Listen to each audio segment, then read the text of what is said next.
Oke, selamat pagi, selamat siang, selamat malam untuk teman-teman mahasiswa semuanya. Kembali kita akan belajar tentang manajemen pemasaran. Pada pertemuan sebelumnya, teman-teman mahasiswa masih ingat kita telah belajar, kita telah diskusi tentang konsep dasar dari marketing. Dan kemarin sudah kita bahas tentang bagaimana ada 9 elemen marketing yang nanti akan kita pelajari selama kita akan belajar tentang manajemen pemasaran 1.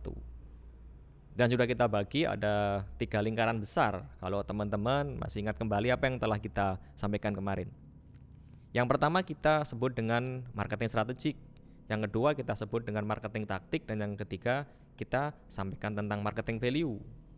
Dan juga kita sudah bahas juga tentang marketing evolution, bahwa pemasaran mengalami sebuah perubahan mulai dari marketing 1, marketing 2, marketing 3, dan marketing 4.0. Dan juga di pertemuan sebelumnya yang terakhir kita bicara tentang customer path, di mana juga ada perubahan yang sangat signifikan. Customer path itu mulai dari 4A bergeser ke 5A. Nah, setelah kita bicara tentang konsep dasar marketing itu, hari ini kita akan lanjutkan kembali belajar kita di manajemen pemasaran. Dan hari ini nanti kita akan bicara tentang 6 konsep pemasaran versinya Philip Kotler. Dan nanti kita juga akan sampaikan tentang customer satisfaction, kita akan sampaikan tentang customer loyalty. Berikut mesti ada indikator-indikatornya, dan juga kita akan sampaikan tentang kasus yang akan memudahkan kita semuanya untuk memahami konsep dari customer satisfaction dan dari konsep customer loyalty.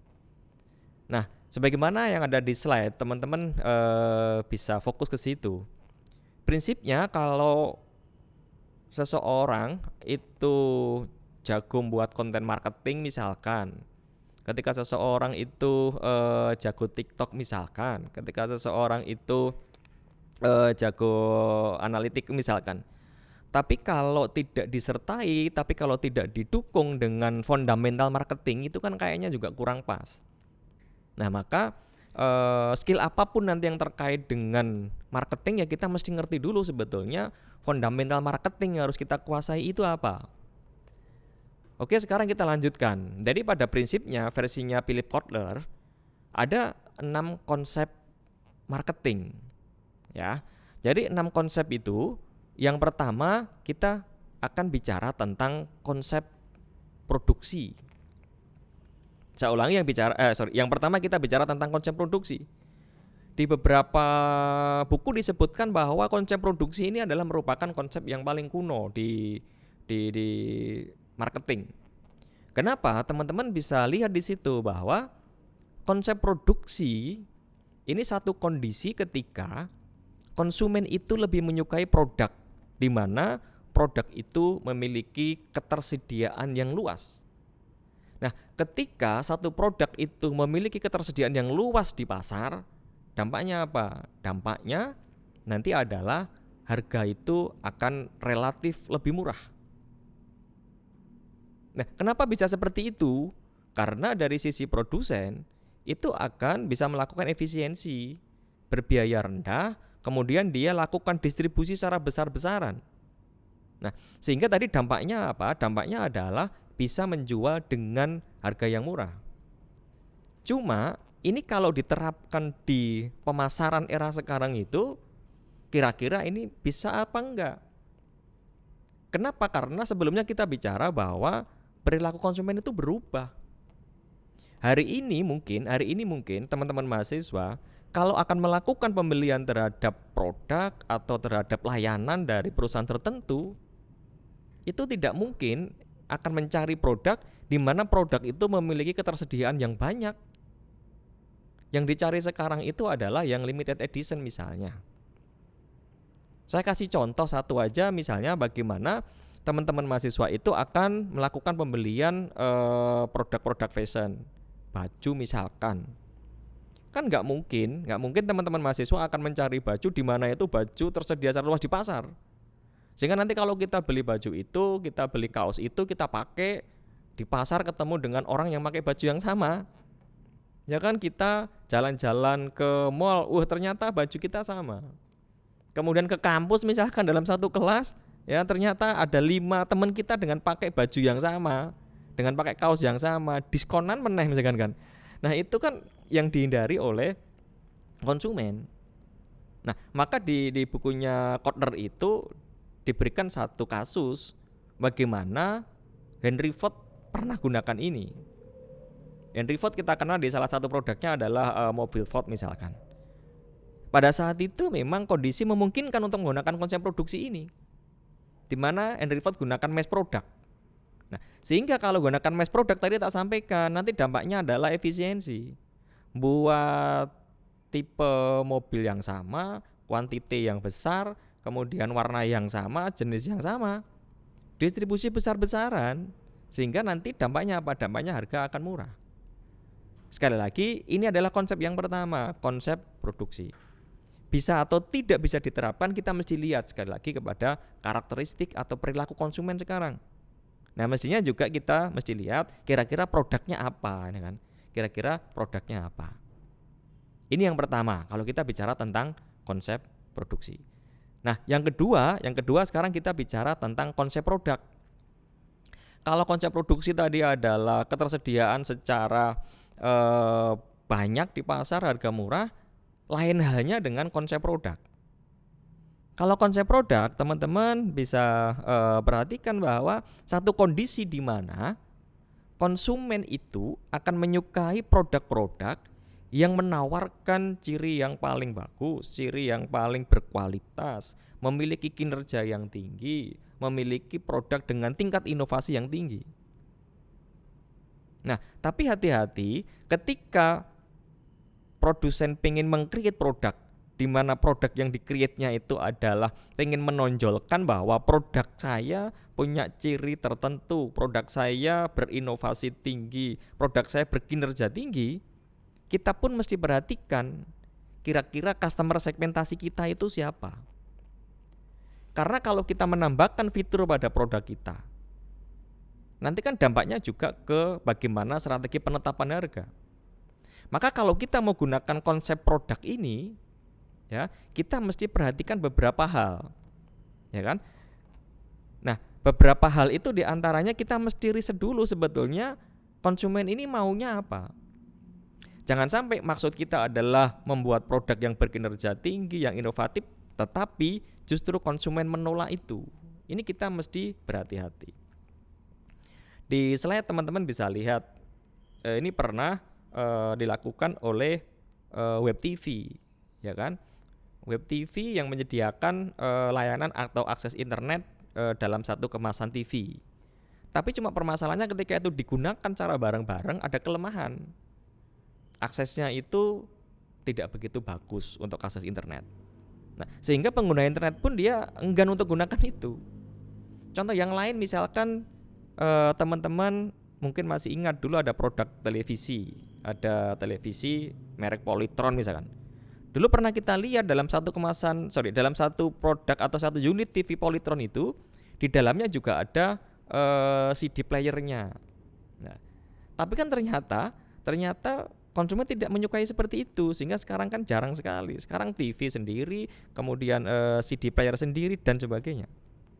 Sekali lagi kita kalau mau gunakan konsep produk ini, kita mesti perhatikan sebetulnya apa sih sebetulnya menjadi kebutuhan dan keinginan pasar untuk lini produk itu.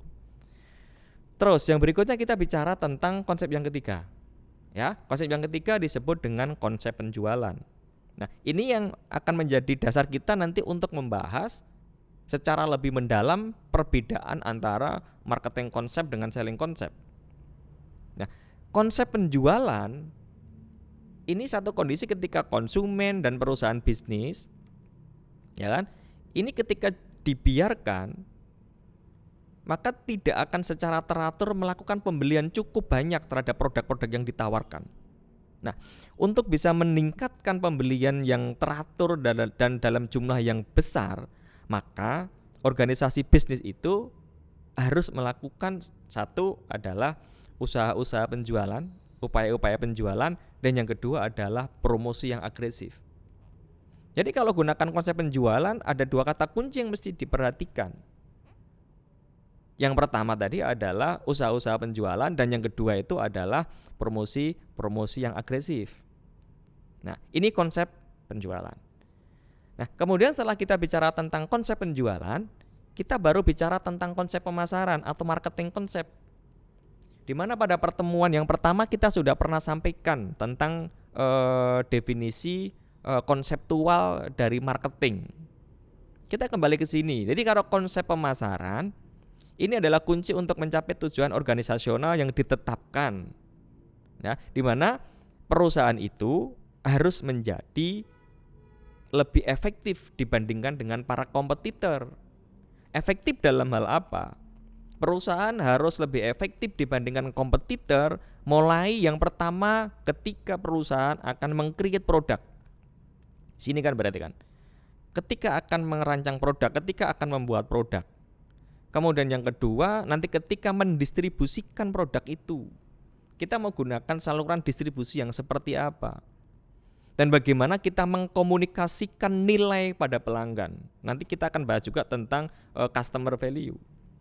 Kenapa? Prinsipnya ketika konsumen melakukan pembelian terhadap barang atau layanan atau jasa tertentu itu nanti yang akan dievaluasi adalah value yang diterimanya, nilai yang diterima dari produk, nilai yang diterima dari layanan itu.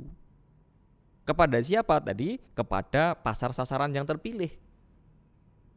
Pasar sasaran terpilih kita sudah pernah singgung meskipun sangat singkat kemarin. Kita pernah bicara tentang segmentasi, kita pernah bicara tentang targeting. Dan kita pernah bicara tentang positioning. Sekali lagi meskipun kita baru bicara dan belajar tentang kulitnya aja. Besok pada pertemuan berikutnya kita akan bahas secara lebih mendalam bagaimana langkah-langkah menentukan segmentasi, targeting, dan bagaimana membuat positioning itu. Ini konsep pemasaran. Berarti dari situ sebetulnya kita bisa menarik sebuah kesimpulan ada perbedaan yang cukup signifikan antara selling konsep dengan marketing konsep. Sekali lagi nanti perbedaannya coba akan saya tunjukkan ke teman-teman mahasiswa semuanya. Kita lanjut dulu karena ada 6, sekarang masih di angka 4. Nah, yang kelima kita bicara tentang bagaimana konsep pemasaran yang berwawasan sosial. Nah, konsep pemasaran yang berwawasan sosial sebagaimana yang ada di slide saya, ini adalah prinsip pemasaran yang menyatakan bahwa perusahaan harus mengambil keputusan pemasaran secara baik, tapi sekali lagi catatannya dengan memperhatikan keinginan konsumen. Persyaratan perusahaan, kepentingan jangka panjang dan kepentingan jangka panjang masyarakat secara keseluruhan. Maka disebut dengan konsep pemasaran yang berwawasan sosial. Dan yang keenam, ya kan, konsep yang terakhir dari konsep dasar pemasaran adalah konsep pemasaran holistik. Ada yang menyampaikan konsep pemasaran holistik disebut dengan pemasaran yang terintegrasi. Ada yang menyebut dengan pemasaran yang terpadu. Kenapa disebut dengan konsep pemasaran yang holistik? Karena konsep pemasaran ini kan harus melihat bahwa pemasaran itu sebagai proses yang berkesinambungan antar bagian yang berbeda dalam satu perusahaan. Jadi pemasaran tidak hanya berdiri sendiri pada satu divisi pemasaran, tapi akan ada sinergi dengan divisi-divisi yang lainnya.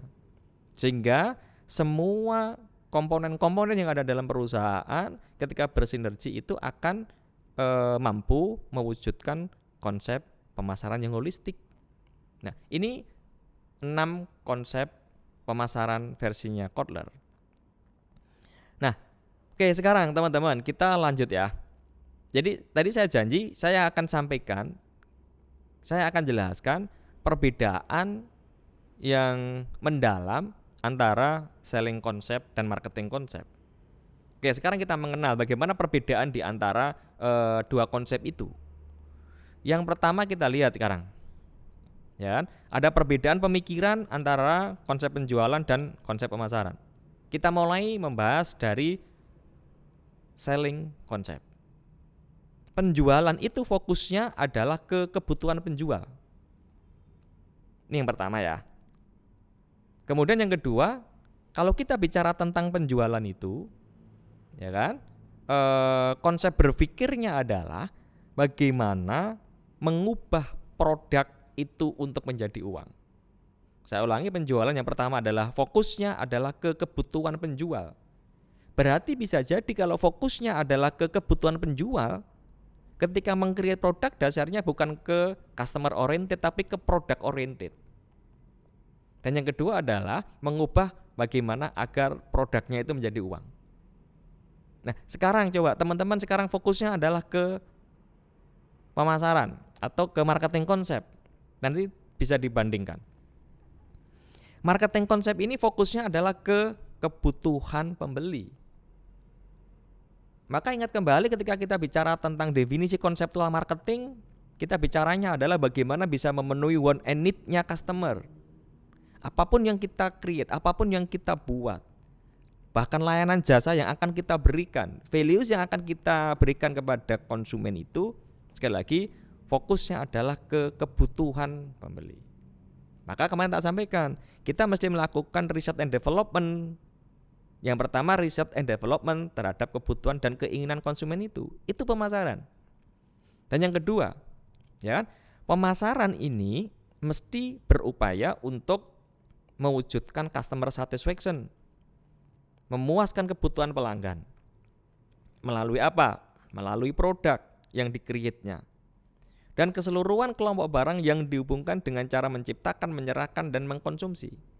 Jadi kalau di sini bicaranya adalah bagaimana agar produk menjadi uang, di sini fokusnya adalah meng-create produk tapi untuk memuaskan kebutuhan pelanggan. Customer satisfaction pemasaran itu.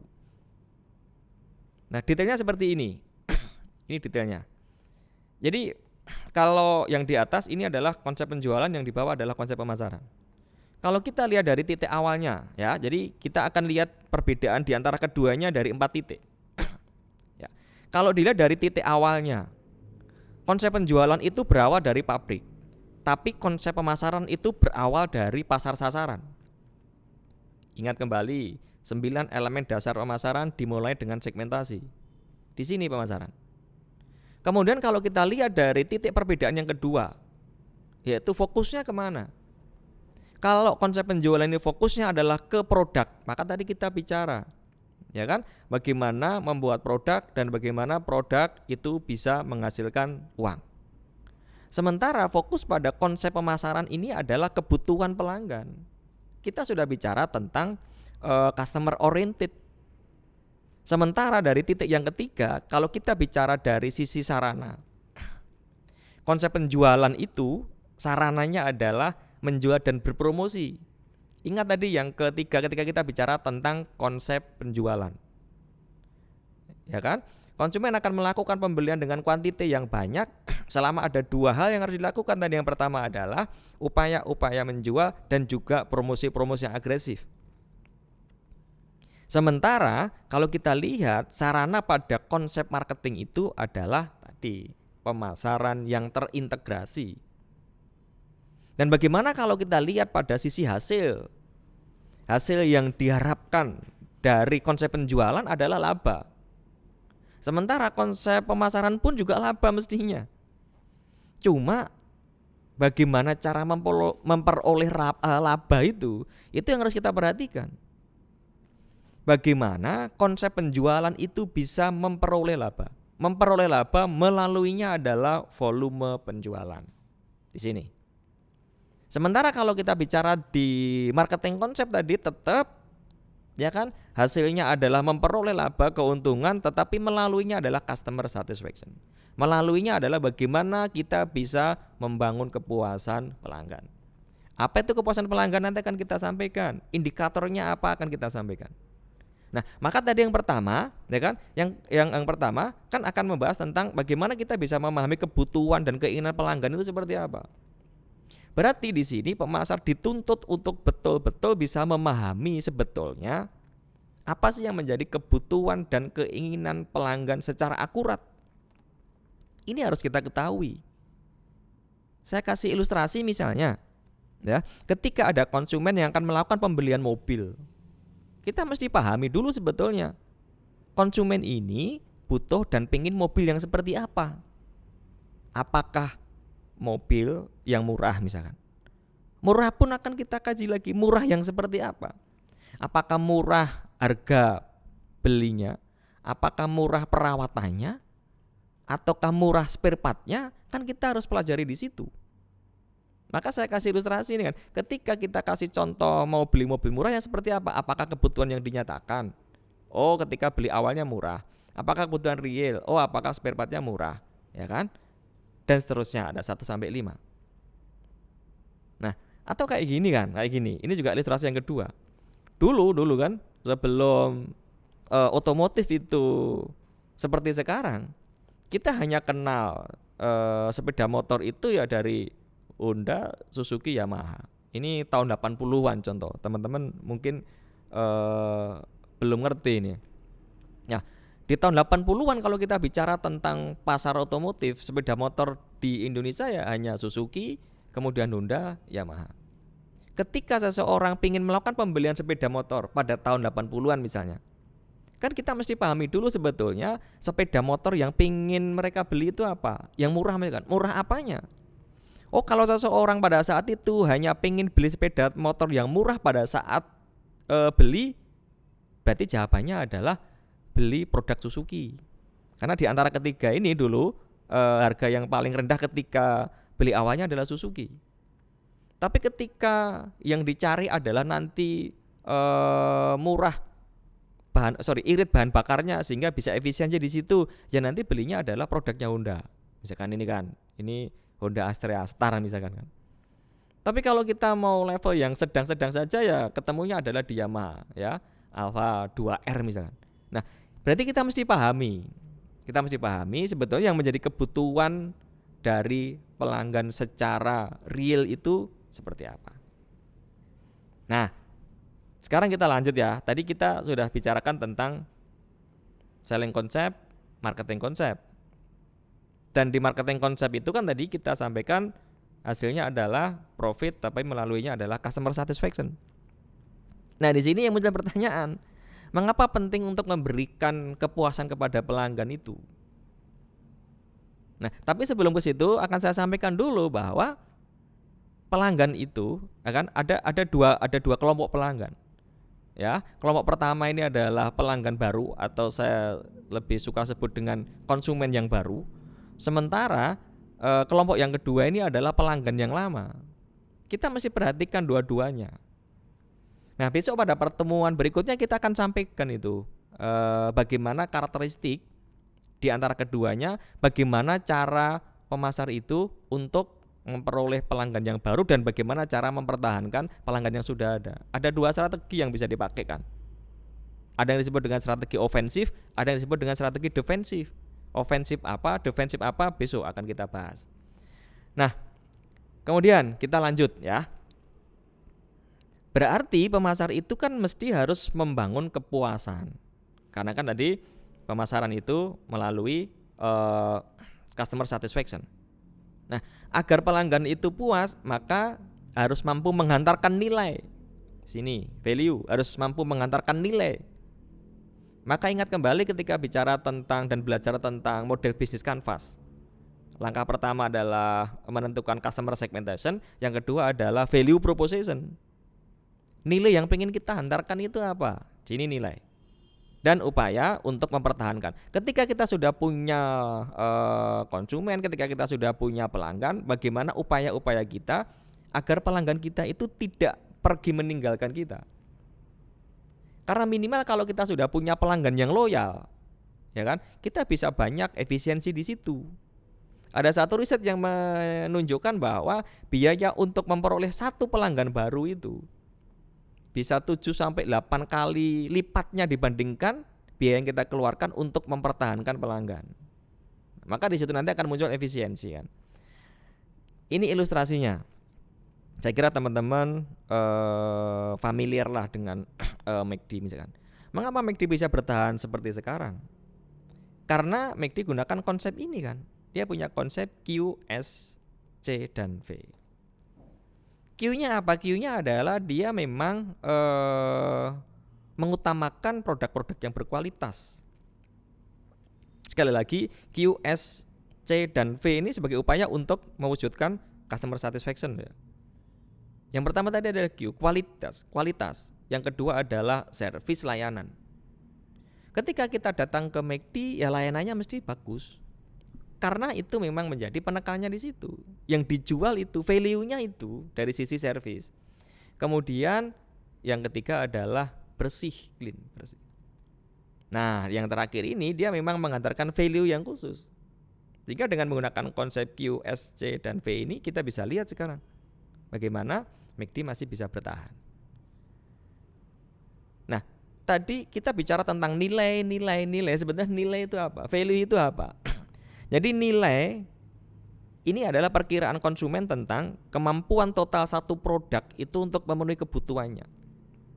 Saya ulangi, nilai adalah perkiraan konsumen tentang bagaimana kemampuan total satu produk itu untuk memenuhi kebutuhannya. Nah, nanti berarti yang kita lihat adalah bagaimana perusahaan itu mampu menghantarkan nilai kepada pelanggan. Berarti kita akan bicara tentang rasio. Kita akan bicara tentang selisih. Selisih antara jumlah nilai bagi pelanggan dengan jumlah biaya dari pelanggan. Pelanggan akan bandingkan ini. Total value yang diterima, kayak gini kan berarti kan? Nah, ini kan? Total nilai yang diterima dengan total biayanya berapa. Sehingga nanti dari situ konsumen akan bisa menentukan. Atau kemarin kita sebut dengan konsumen akan mengambil keputusan setelah melakukan evaluasi. Disebut dengan evaluasi pasca pembelian. Apa keputusannya? Keputusannya adalah puas atau tidak puas. Saya ulangi, nanti keputusannya ketika membandingkan itu adalah puas atau tidak puas. Kepuasan itu apa? Puas itu apa? Puas ini kan menggambarkan satu tingkat perasaan seorang konsumen sebetulnya. Kapan ini akan terjadi? Ketika konsumen itu membandingkan antara kinerja dari produk, kinerja dari layanan, ya kan? Dan dibandingkan dengan harapan yang telah terbentuk. Maka kalau saya sering sebut rumusnya customer satisfaction, CS itu adalah E dibanding dengan K. CS-nya adalah customer satisfaction, E-nya itu adalah ekspektasi, harapan, dan dibagi dengan K. K adalah kinerja dari satu produk atau layanan itu. Bagaimana ketika E, harapan sama dengan kinerja? Nah, ketika E itu sama dengan kinerja, maka di situ sudah muncul kepuasan. Tapi kan tidak cukup hanya sama dengan. Kita mesti berusaha bagaimana agar K yang diterima oleh pelanggan jauh lebih besar. Bagaimana agar K itu jauh lebih besar dibandingkan dengan harapan. Kenapa demikian pertanyaan saya? Karena kalau kita hanya mampu memberikan apa yang menjadi harapan dari pelanggan itu banyak juga dilakukan oleh para pesaing kita. Tidak ada sesuatu yang wow bagi kita semuanya. Kalau hanya sama dengan K itu kalau saya kasih skor sama dengan 0, biasa-biasa aja. Orang tidak akan banyak melakukan efek WOM atau electronic word of mouth karena biasa. Saya kasih contoh misalnya, ketika ada seorang ibu-ibu datang ke penjahit, dia bawa kain kemudian mau membuat baju di penjahit itu. Penjahit janji, oke lah, saya bisa membuat baju ini 5 hari. Kemudian ketika hari kelima datang jadi kan biasa-biasa aja. Meskipun itu sama dengan K, tapi tidak ada sesuatu yang bisa diceritakan.